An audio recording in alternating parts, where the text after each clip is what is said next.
Assalamualaikum warahmatullahi wabarakatuh. Pertama-tama, marilah kita panjatkan puji syukur kehadirat Allah Subhanahu wa Ta'ala yang telah melimpahkan rahmat dan hidayahnya sehingga kita dapat bertemu pada pertemuan kali ini. Saya Eli Erviana Saputri dengan NIM 191231075.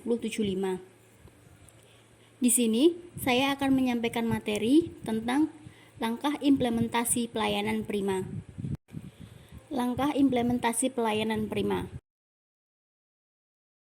Dalam pembuatan standar operasional Service Excellence, perusahaan harus memulai penyiapan sebuah standar yang berkaitan dengan perilaku pelayanan bagi para sumber daya manusianya. Perilaku ini hendaknya diterapkan bagi seluruh tingkatan yang ada di dalam perusahaan dan ditujukan untuk konsumen internal maupun eksternal.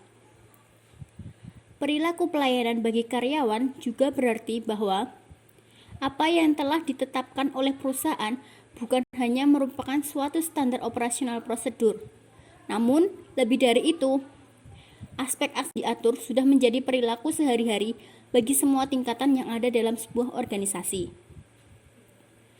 Service excellence juga harus didukung oleh faktor-faktor yang saling terintegrasi. Inovasi produk jasa yang ingin kita tawarkan kepada konsumen, serta bagaimana proses produk tersebut sehingga sampai ke tangan konsumen menjadi lebih baik. Selain itu, kemampuan sumber daya manusia sebagai faktor penentu pada saat produk yang berkarakteristik barang dan jasa akan berpindah ke tangan konsumen juga tidak kalah pentingnya. Yang selanjutnya adalah mengelola service excellence. Merupakan suatu tingkatan di mana harapan sama dengan kenyataan yang dialami oleh konsumen ataupun pelanggan.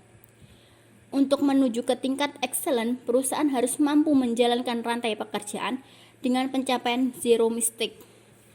Artinya, setiap divisi atau departemen atau unit dalam sebuah perusahaan harus mampu menghindari kesalahan dalam proses pekerjaan sehingga rantai pekerjaan berikutnya atau the next process dapat berjalan dengan baik. Di dalam sebuah mengelola service excellence diperlukan sistem. Nah, sistem tersebut harus mampu untuk mengelola pelayanan yang membutuhkan sesuatu yang diharapkan. Jadi, sebuah sistem itu harus mampu mengelola pelayanan dengan membutuhkan sesuatu, yaitu yang pertama adalah dengan cara membuat sumber daya manusia yang ada di dalam perusahaan paham dan mengerti SOP pelayanan yang telah dibuat oleh perusahaan. Yang kedua, membuat sumber daya manusia yang ada di dalam perusahaan itu harus mampu menjalankan SOP pelayanan yang telah dibuat oleh perusahaan. Yang ketiga, membuat sumber daya manusia yang ada dalam sebuah perusahaan itu harus mampu memiliki peran dalam mengembangkan layanan dan mencapai service delivery yang sesuai dengan harapan konsumen. Dan yang tidak kalah pentingnya adalah setiap karyawan harus memiliki sudut pandang bahwa pelayanan terhadap external customer tidak akan maksimal tanpa didukung oleh internal service process. 5 langkah implementasi service excellence. Yang pertama, service process analysis. Yang kedua, set a target of service implementation. Yang ketiga, achieve the target of service implementation. Yang keempat, evaluation of achievement. Yang kelima, service excellence measurement. Yang selanjutnya adalah service excellence di rumah sakit.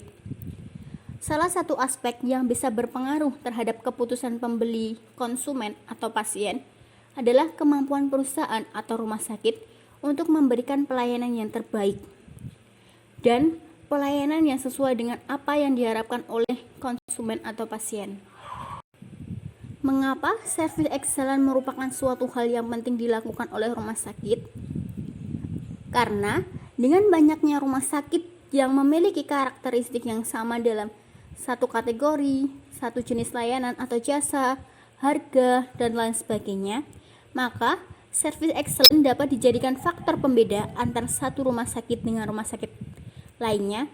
Dan service excellence tersebut juga merupakan bentuk penghargaan dari rumah sakit terhadap pasien sebagai konsumennya. Proses interaksi antar rumah sakit dan konsumen. Interaksi sendiri bisa dilakukan dengan cara direct dan indirect. Dan sebuah interaksi itu akan menghasilkan antara puas dan tidak puas. Nah, puas atau tidak puas itu merupakan word of mouth. Dan rumah sakit dan konsumen itu ada yang memiliki sifat loyal atau tidak loyal. Nah, jika loyal berarti dia loss, jika tidak loyal berarti dia conversion. Dan yang terakhir, materi yang dapat saya sampaikan adalah manfaat training service excellent bagi karyawan. Manfaat training service excellent bagi karyawan sangatlah banyak sekali. Di antaranya adalah karyawan akan mengetahui bagaimana cara memberikan pelayanan kepada pelanggan agar pelanggan tersebut puas. Nah, dalam melakukan service excellent itu, faktor kompetensi pengetahuan tentang pelanggan dan harapan pelanggan memegang peranan penting, serta yang tidak sangatlah kalah pentingnya adalah Anda sudah memiliki standar mutu pekerjaan yang tinggi. Cukup sekian materi yang dapat saya sampaikan, kurang dan lebihnya mohon maaf. Wabillahi taufiq wal hidayah wa ridho wa inayah. Wassalamualaikum warahmatullahi wabarakatuh.